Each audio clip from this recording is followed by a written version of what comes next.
Assalamualaikum warahmatullahi wabarakatuh.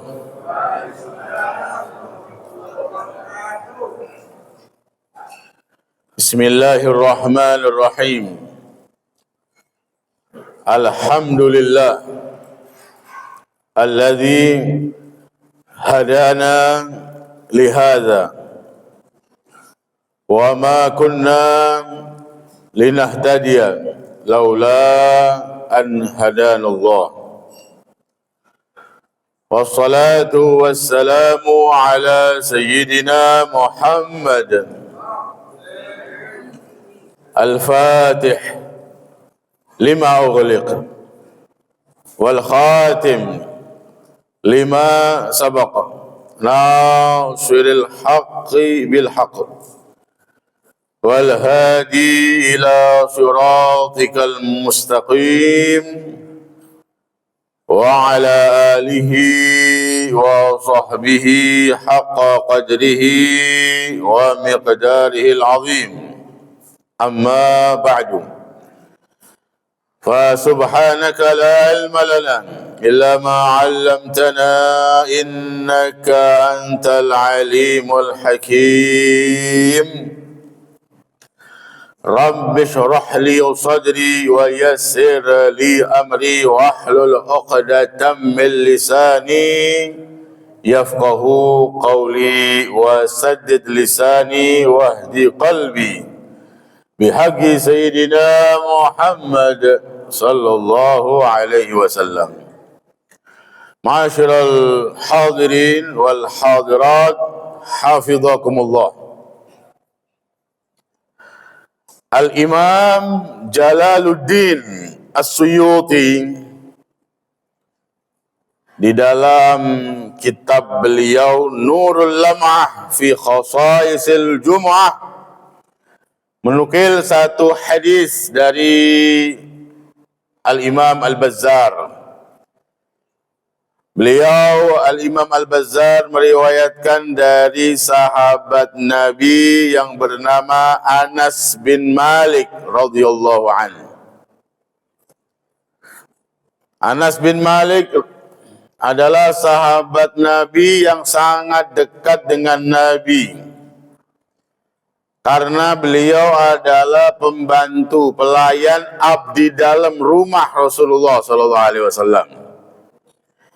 Ketika Rasulullah sallallahu alaihi wasallam hijrah ke Madinah, ibunda Anas bin Malik mendatangi Rasulullah bersama putranya, yaitu Anas bin Malik yang masih berusia 10 tahun.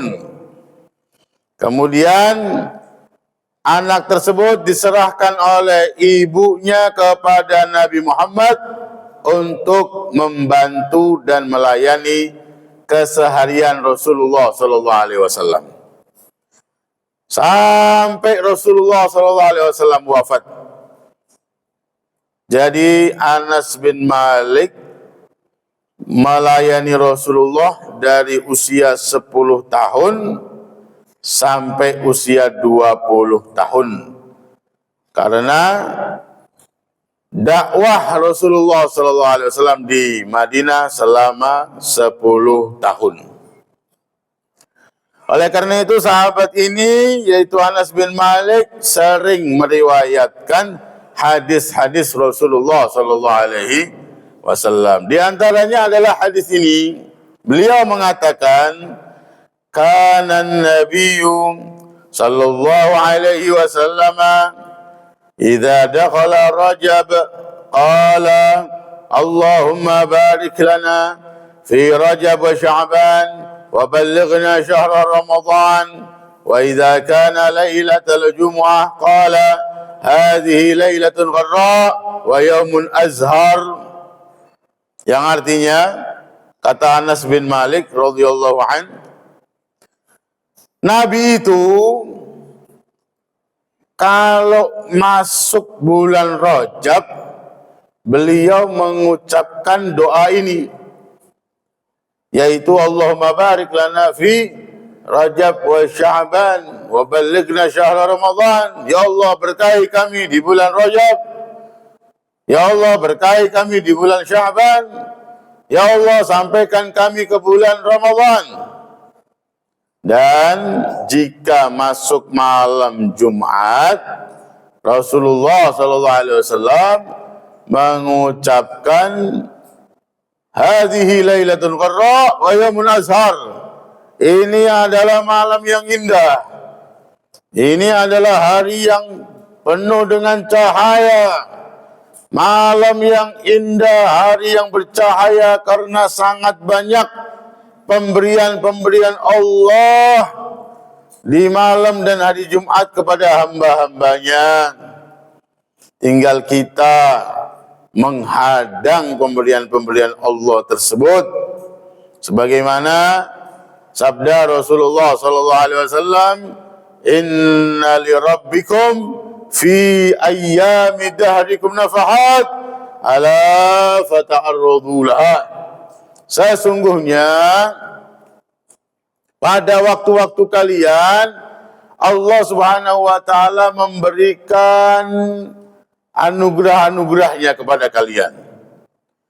Di antaranya adalah waktu malam Jumat dan hari Jumat. Maka Nabi perintahkan, ala fata'arradulah. Maka hadanglah anugerah-anugerah Allah tersebut.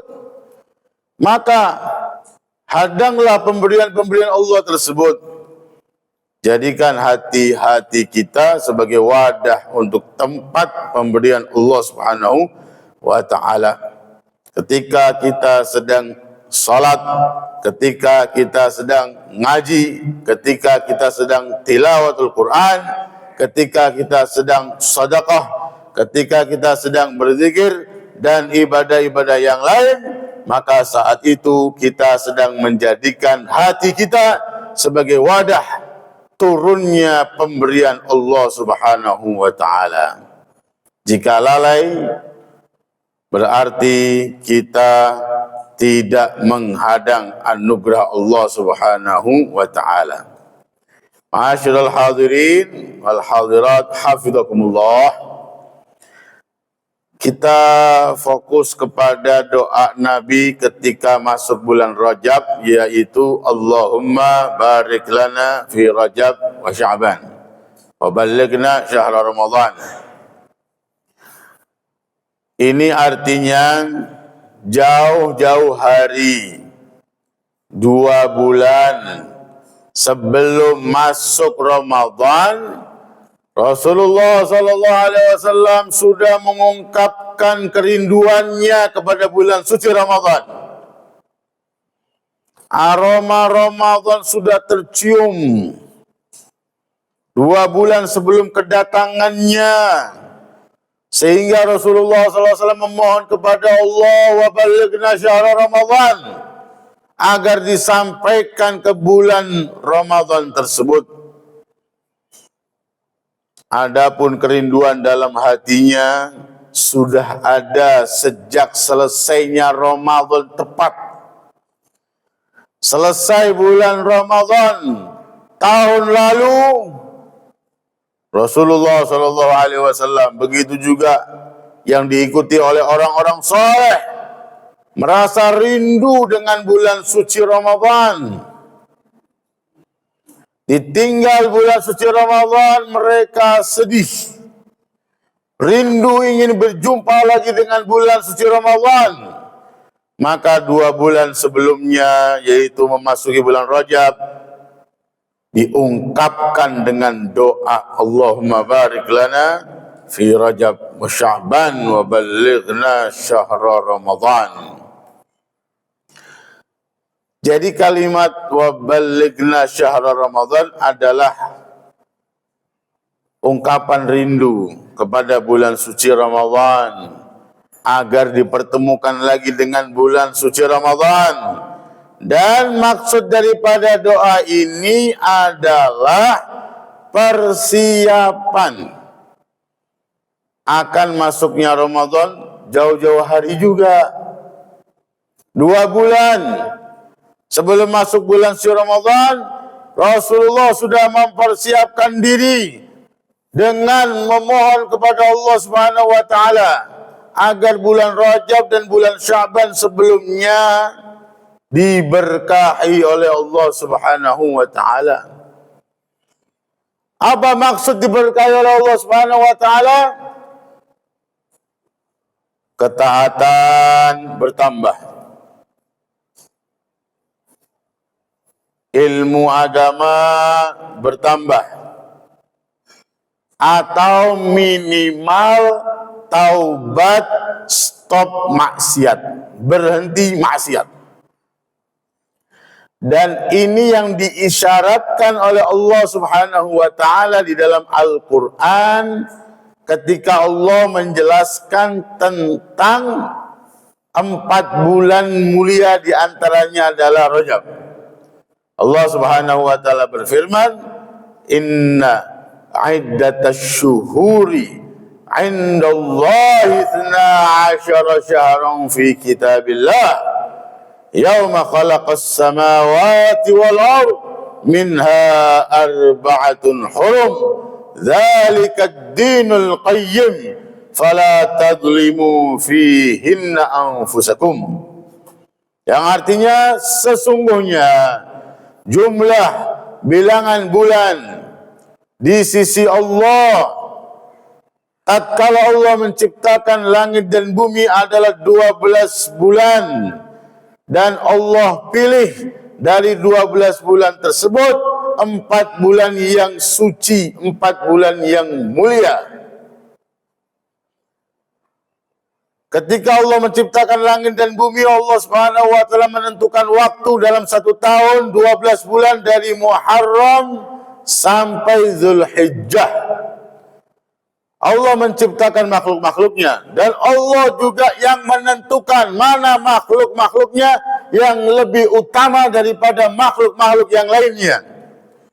Manusianya ada yang Allah utamakan daripada yang lainnya.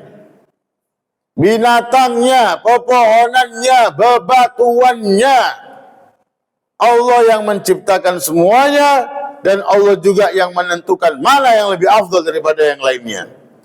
Di antaranya adalah waktu.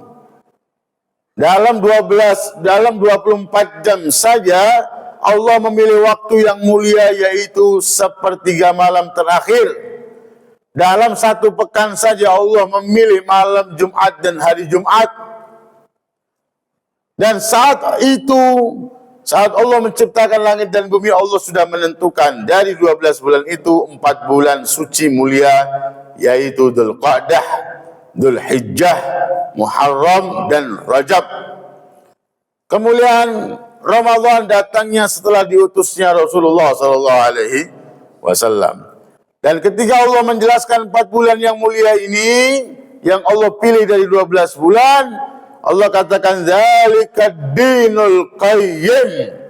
Ini adalah keputusan Allah Subhanahu wa taala di dalam agama yang lurus ini. Maka fala tadlimu fihinna anfusakum, maka janganlah kalian mendolimi diri kalian. Pesan Allah, perintah Allah ketika masuk bulan-bulan suci, bulan-bulan mulia adalah fala tadlimu fihinna anfusakum, jangan maksiat. Jadi ini adalah persiapan yang paling utama. Persiapan yang paling utama ketika masuk bulan Rajab menjelang bulan suci Ramadan. 2 bulan sebelum Ramadan, persiapannya adalah taubat atau kembali kepada Allah Subhanahu wa taala. Setelah kita jauh dari Allah Subhanahu wa taala sebab maksiat-maksiat kita, kembali kepada Allah Subhanahu wa taala. Perbanyak istighfar di bulan Rajab. Ini adalah perintah Allah Subhanahu wa taala, supaya dosa-dosa kita diampuni, sehingga ibadah kita ringan, terutama di bulan Ramadan. Karena yang membuat kita berat untuk ibadah adalah karena beban dosa yang ada pada diri kita. Oleh karena itu, perbanyak istighfar dan rutinkan istighfar di bulan Rajab ini. Banyak sekali istighfar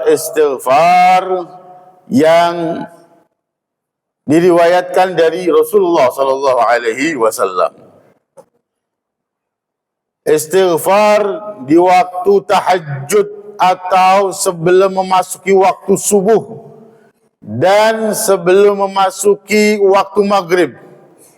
Ada dua istighfar dari Rasulullah sallallahu alaihi wasallam, yaitu yang pertama, astaghfirullah alladzi la ilaha illa huwa ar-rahman ar-rahim al-hayyul qayyum alladzi la yamutu wa atubu ilaihi rabbighfirli. Astaghfirullah alladzi la ilaha illa huwa ar-rahman ar-rahim al-hayyul qayyum alladzi la yamutu wa atubu ilaihi rabbighfirli. Dibaca 27 kali. Selanjutnya, astaghfirullah lil mu'minina wal mu'minat. Astaghfirullah lil mu'minina wal mu'minat, juga sama, dibaca 27 kali. Kemudian di waktu duha, setelah mengerjakan sholat duha, ada istighfar, Rabbighfirli warhamni wa tub alayya innaka antat tawwabur rahim. Rabbighfirli warhamni wa tub alayya innaka antat tawwabur rahim, sebanyak 40 kali. Ada lagi istighfar dari Rasulullah sallallahu alaihi wasallam, yaitu setelah melaksanakan sholat sunnah asar atau qobliyah asar 4 rakaat dua-dua, membaca istighfar 70 kali. Bentuknya adalah astaghfirullah, astaghfirullah, astaghfirullah, astaghfirullah 70 kali. Begitu juga yang dibaca oleh Rasulullah di waktu pagi dan petang, setelah subuh dan sebelum maghrib, yaitu sayyidul istighfar, pimpinannya istighfar. Allahumma anta rabbi la ilaha illa anta khalaqtani wa ana abduka wa ana ala ahdika wa wa'dika mastata'tu a'udzu bika min syarri ma sana'tu abu laka bi ni'matika alayya wa abu bi dhanbi faghfirli fa innahu la yaghfiru dhunuba illa anta. Di mana para ulama menganjurkan untuk membaca Sayyidul Istighfar ini selain pada waktu pagi dan petang, setelah subuh dan sebelum maghrib, juga dibaca ketika khatib Jumat duduk di antara dua khutbah. Bagi khatib membaca Al-Ikhlas 3 kali, bagi yang mendengarkan khutbah atau para jamaah membaca Sayyidul Istighfar, Allahumma anta rabbi la ilaha illa anta khalaqtani wa ana abduka wa ana ala ahdika wa wa'dika mastata'tu a'udzu bika min syarri ma sana'tu abu laka bi ni'matika alayya wa abu bi dhanbi faghfirli fa innahu la yaghfiru dzunuba illa anta. Kandungan dari pimpinan istighfar ini karena ada pengakuan kita ini hamba Allah, kita ini banyak dapat nikmat dari Allah, dan mengakui juga kita banyak maksiat menggunakan nikmat-nikmat Allah Subhanahu wa taala. Inilah yang menjadi tanda istighfar kita itu diterima, adalah pengakuan kita. Pengakuan kita terhadap dosa. Sebagaimana yang dicontohkan oleh Nabi Yunus. sehingga Allah keluarkan dari kesusahan di dalam perut ikan. Beliau membaca la ilaha illa anta subhanaka inni kuntu minadh dhalimin. Setelah mengagungkan Allah dengan kalimat tauhid la ilaha illa anta, kemudian mensucikan Allah dengan subhanaka, kemudian ada pengakuan inni kuntu minadh dhalimin, sesungguhnya aku banyak berbuat zalim, aku banyak maksiat. Maka dikatakan oleh para ulama, tanda istighfar kita diterima, tanda taubat kita diterima oleh Allah adalah al-i'tiraf. Kita mengaku banyak dosa kepada Allah, banyak salah kepada Allah Subhanahu wa taala. Kemudian juga ada satu hadis tentang istighfar yang khusus dibaca di bulan Rajab ini, yaitu Rabbighfirli warhamni wa tub alayya, sebanyak 70 kali. Rabbighfirli warhamni wa tub alayya, Rabbighfirli warhamni wa tub alayya, Rabbighfirli warhamni wa tub alayya, dibaca 70 kali setelah Isya dan setelah subuh. Maka siapa yang mendawami, yang merutini istighfar ini yang semuanya berasal dari Rasulullah sallallahu alaihi wasallam, maka keluar dari bulan Rajab akan ringan enteng untuk ibadah di bulan Sya'ban, sehingga dia terbiasa ibadah di bulan Sya'ban. Maka masuk bulan Ramadan dia akan lebih semangat lagi, sudah terbiasa dia beribadah. Maka barang siapa yang tidak ada persiapannya, bahkan berapa banyak kaum muslimin masuk bulan Rajab saja dia tidak tahu, masuk bulan Sya'ban saja dia tidak tahu bagaimana akan mempersiapkan dirinya. Salat sunnah tidak ditambah, tidak dikerjakan, maka bagaimana dia akan menghidupkan malam-malam Ramadan dengan salat tarawih? Salat sunnah saja dia tidak pernah kerjakan sebelum Ramadan, maka dia akan kalah, dia akan menyerah. Hanya beberapa hari saja, bahkan hanya 1 hari saja salat tarawih, setelah itu tidak. Bahkan cuma 3 hari saja, setelah itu tidak lagi. Dia kalah di bulan Ramadan, dia menyerah di bulan Ramadan. Kenapa?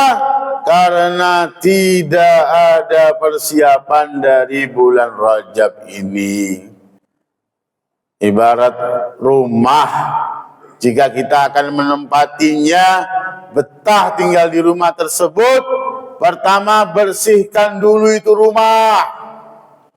Rumah dibersihkan sebagaimana diri kita ini dibersihkan dari dosa-dosa. Bersihkan terlebih dahulu. Kemudian setelah rumah itu bersih, maka hiasi dengan perlengkapan perabotan rumah.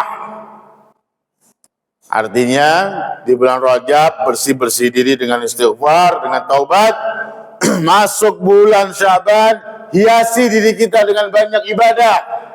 Rumah yang bersih, kemudian rumah yang penuh dengan perabotan rumah dengan fasilitasnya, maka orang tinggal di rumah tersebut akan betah, akan nyaman. Di bulan Rajab bersih-bersih diri dari dosa, di bulan Sya'ban berhiasi dengan ibadah-ibadah, maka masuk bulan Ramadan dia akan nikmat di bulan Ramadan.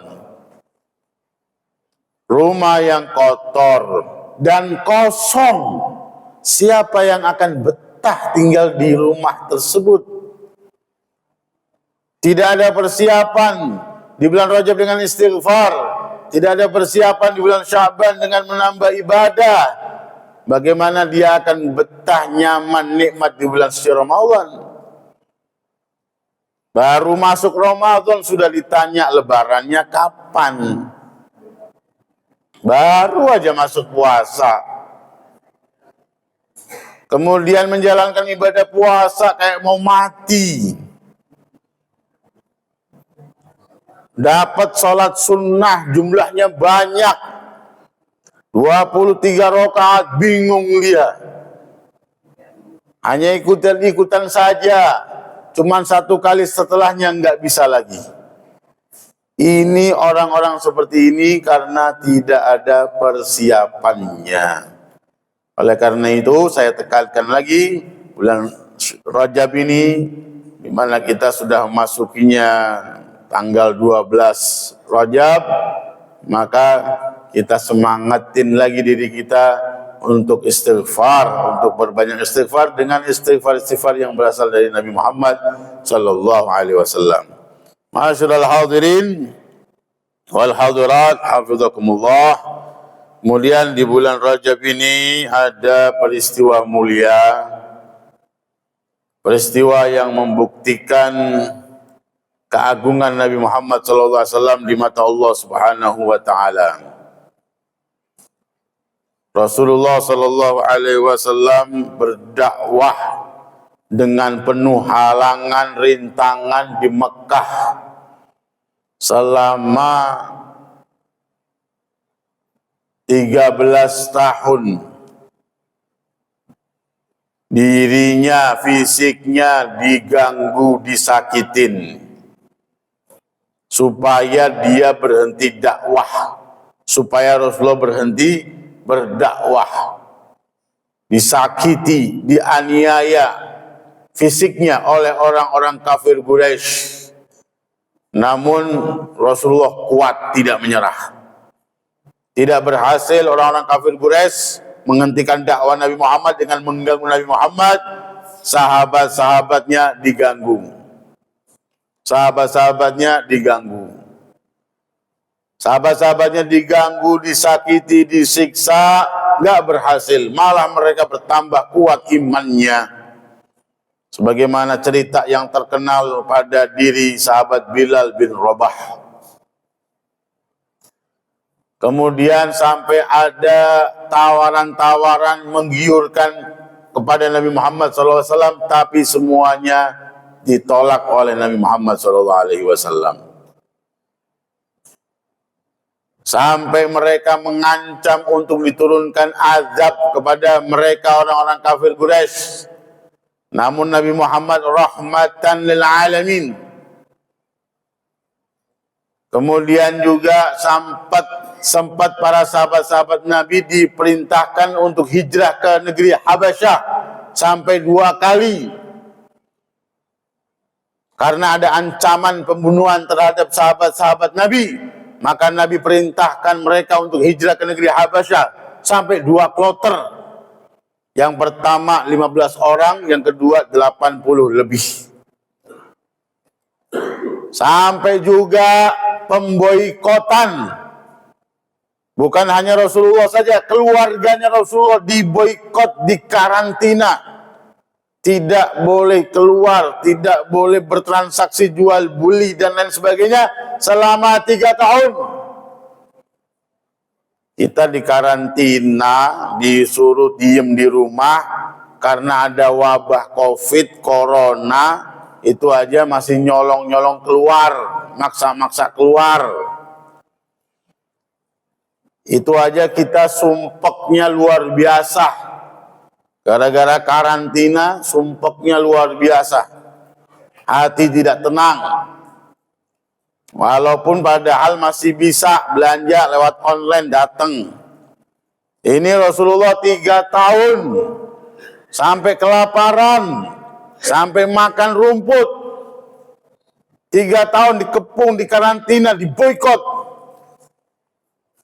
Sampai pada akhirnya Rasulullah SAW sudah tidak bisa mengharapkan lagi berdakwah di kota Mekah. Rasulullah SAW keluar ke daerah luar Mekah, tepatnya di Taif. Gagal juga di sana. Gagal juga di sana.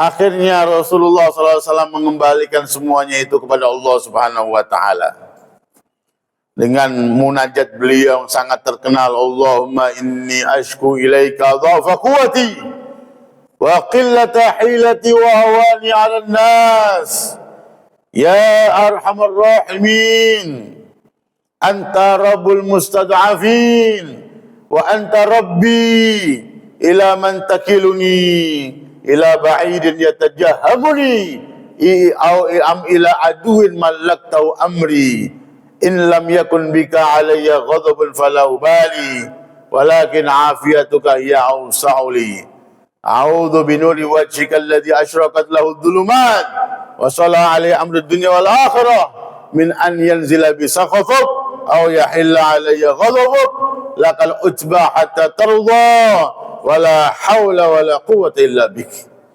Ini munajatnya Nabi. Dakwah di Mekah gagal, di luar Mekah gagal juga.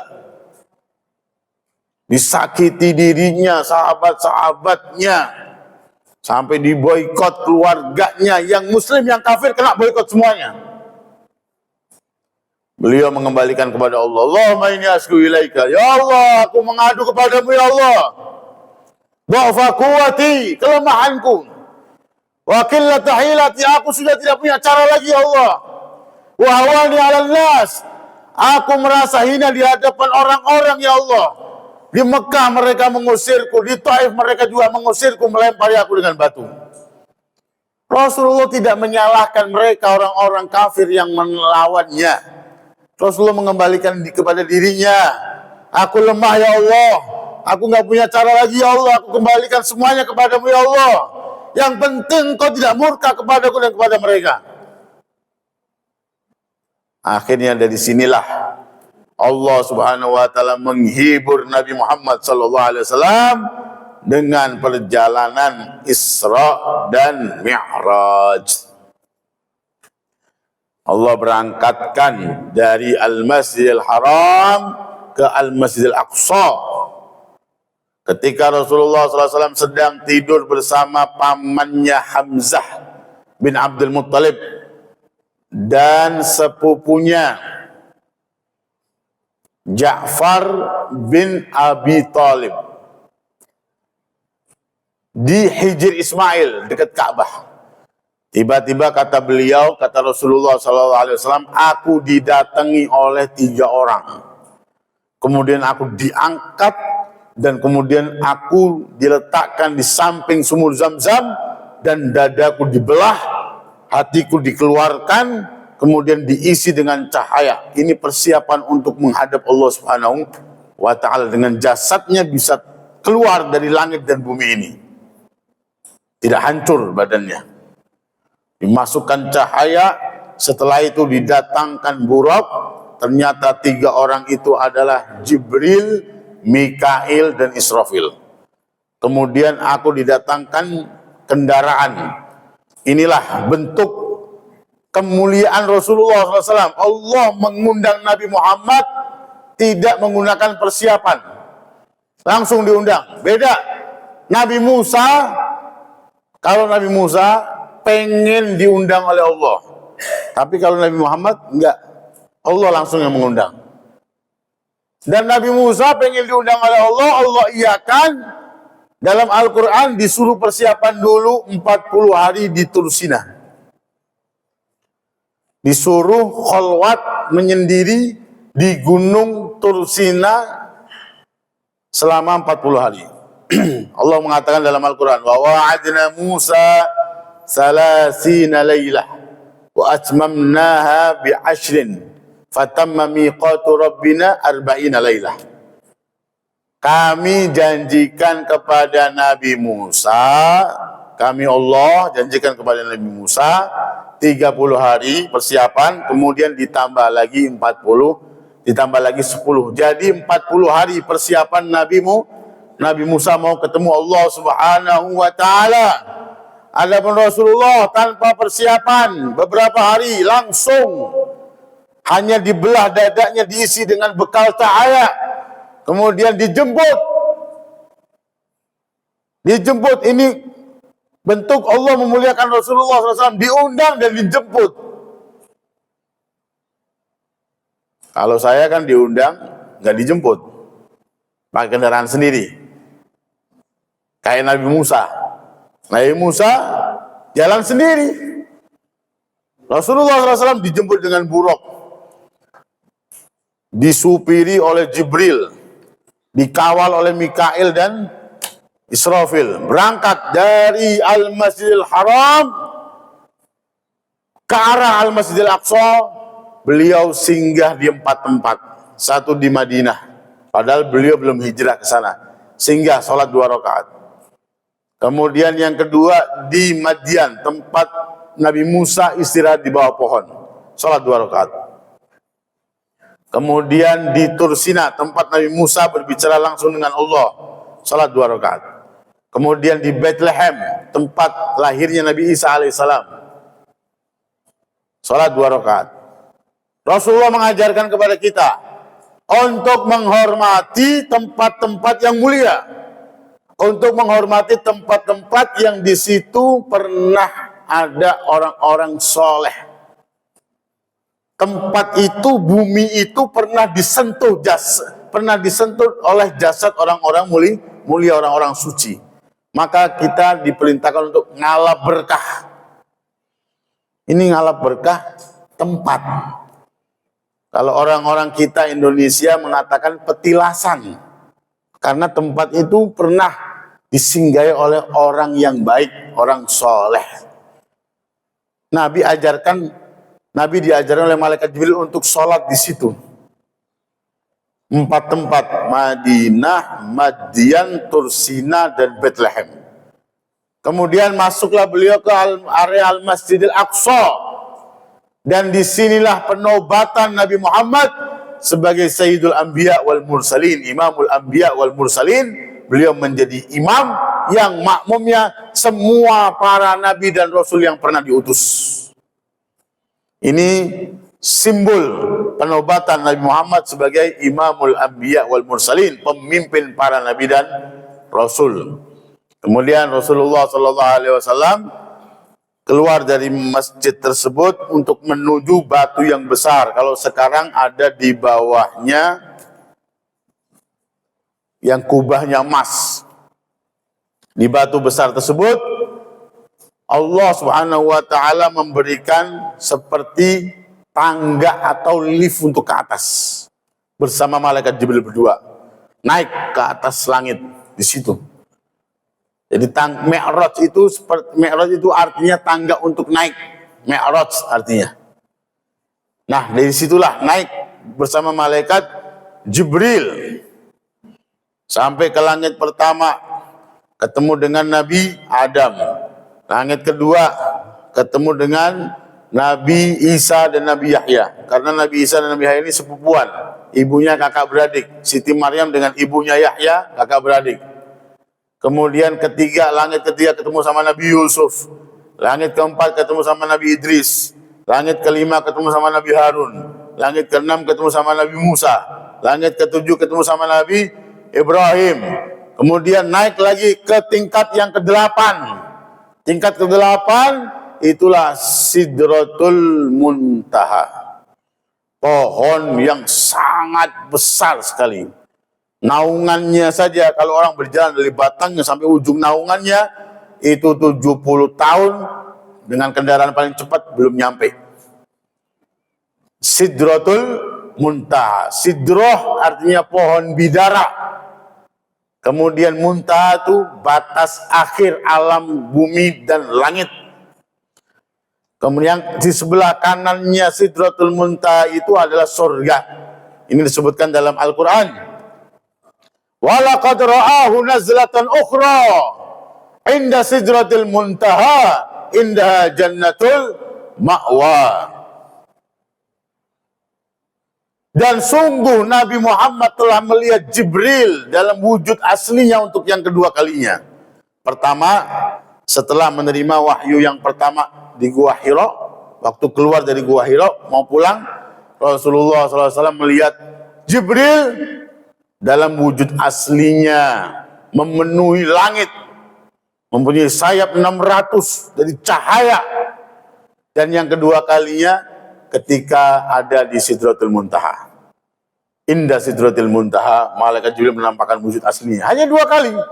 Malaikat Jibril ini turun kepada Rasulullah ini 100.000 lebih. Namun dalam wujud aslinya hanya 2 kali saja. Jadi ketika mendatangi Nabi Muhammad untuk diberangkatkan, ketika Mi'raj juga itu bentuknya manusia. Tapi 2 kali saja dalam wujud aslinya. Yang kedua diisyaratkan di dalam Al-Quran. Indah Jannatul Ma'wa. Di sisinya Sidratul Muntaha itu adalah surga. Makanya Rasulullah SAW jalan-jalan ke surga. Dihibur oleh Allah Subhanahu wa Ta'ala. Jalan-jalan beliau ke surga. Kemudian setelah itu di atasnya Sidratul Muntaha itu arsy-nya Allah Subhanahu wa Ta'ala. Ini adalah tingkat yang ke-8. Baru Nabi Muhammad SAW naik sendiri ke tingkat yang ke-9. Di situ beliau bisa mendengarkan pena menulis takdirnya Allah Subhanahu wa Ta'ala. Dan saat itulah Rasulullah diliputi dengan cahaya, kemudian bertemu dengan Allah Subhanahu wa Ta'ala, langsung melihat Allah dan mendengar kalam Allah langsung. Innahu huwas sami'ul basir. Di surat Al-Isra ayat pertama tentang Isra ini, subhanalladzi asra bi 'abdihi lailan innahu huwas sami'ul basir, itu bisa kembali kepada Allah dan Rasulullah. Sesungguhnya dia maha mendengar dan maha melihat. Ini kembali kepada Allah. Para ulama tafsir juga mengartikan sesungguhnya dia mendengar dan melihat, artinya dianya adalah Rasulullah SAW. Dia mendengar kalam Allah langsung dan melihat zatnya Allah Subhanahu wa Ta'ala langsung. Tapi ingat, Allah laisa kamislihi syai'un, tidak sama dengan makhluknya. Kalamnya Allah bukan suara, bukan huruf. Sebagaimana zatnya Allah beda dengan makhluknya. Ini masalah ini kita serahkan kepada Allah Subhanahu wa Ta'ala. Tidak ada yang mengetahui hakikatnya kecuali Allah Subhanahu wa Ta'ala. Dan di situlah Allah Subhanahu wa Ta'ala memberikan perintah sholat 5 waktu. Kemudian kembali, cerita kembalinya juga ada sampai ke Mekah. Namun panjang sekali karena waktu tidak memungkinkan. Kesimpulannya adalah inilah hal-hal yang ada di bulan Rajab. Yang pertama, bulan kita untuk kembali kepada Allah, perbanyak istighfar sebagai persiapan kita kepada bulan suci Ramadan. Dan juga di bulan Rajab ini ada peristiwa mulia yaitu Isra dan Mi'raj, yang mana sebagian besar kaum muslimin merayakannya dan memperingatinya, peringatan Isra dan Mi'raj. Semoga kita semuanya bisa mengambil hikmah-hikmah dari peristiwa yang mulia ini. Amin ya rabbal alamin. Allahumma hadina bihudak waj'alna mimman yusari fi ridhak wa la tuwallina waliyan siwak wa la taj'alna mimman khalafa amraka wa 'asak wa hasbunallahu ni'mal wakil wa la hawla wa la quwwata illa billahil 'aliyyil 'azim. Wa sallallahu ala sayyidina Muhammadin wa ala alihi wa sahbihi wasallam walhamdulillahi rabbil alamin. Mohon maaf. Assalamualaikum warahmatullahi wabarakatuh.